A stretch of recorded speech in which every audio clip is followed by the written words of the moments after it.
classique, les 1001 nuits.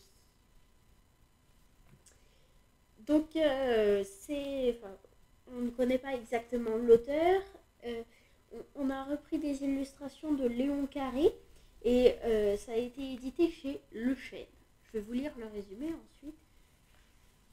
Je vous donnerai mon avis. La belle Scheherazade, pour survivre au roi Schahriar, qui prend chaque soir une nouvelle épouse et la fait exécuter, prend l'habitude de lui raconter toute la nuit une histoire qu'elle fait durer jusqu'au petit matin. Le roi, curieux d'en connaître la fin, reporte la sentence de la jeune épousée jusqu'à la 1001e nuit, où il décide finalement de laisser la vie à la subtile conteuse. Recueil anonyme de légendes populaires orientales, les 1001 nuits ont rendu célèbres des contes tels que celui d'Aladin et de sa lampe merveilleuse, ou encore Ali Baba et les 40 voleurs. Ces histoires ont inspiré Léon Carré, peintre orientaliste français du début du XXe siècle. Cette édition propose une sélection de contes accompagnés de près de 30 œuvres aux couleurs vives pour illustrer la traduction de Joseph Charles Mardrus.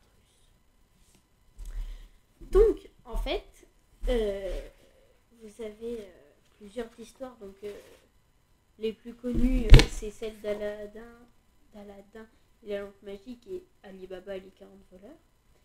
Mais il y en a beaucoup d'autres. Et en fait, quand je dis beaucoup, en fait, il y a 8 histoires, donc qui sont plus ou moins longues.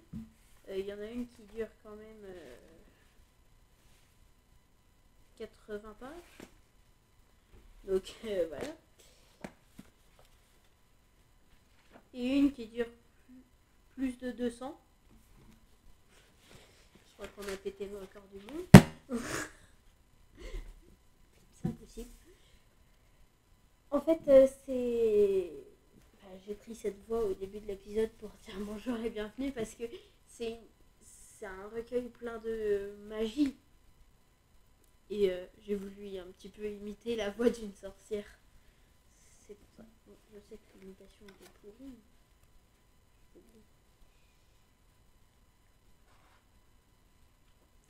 Donc en fait, je vous recommande beaucoup ce livre car il est plein de magie, de mystère, de suspense, un petit peu d'histoire d'amour aussi parce que sinon, voilà, hein, c'est normal. Mais c'est bien qu'il y a plusieurs histoires parce que ça nous permet de changer d'univers entre elles. Je pense que ce sera tout pour ce nouvel épisode. Si vous avez déjà lu Les 1001 nuits, je vous invite à, dans un commentaire, nous dire quelle est votre histoire préférée.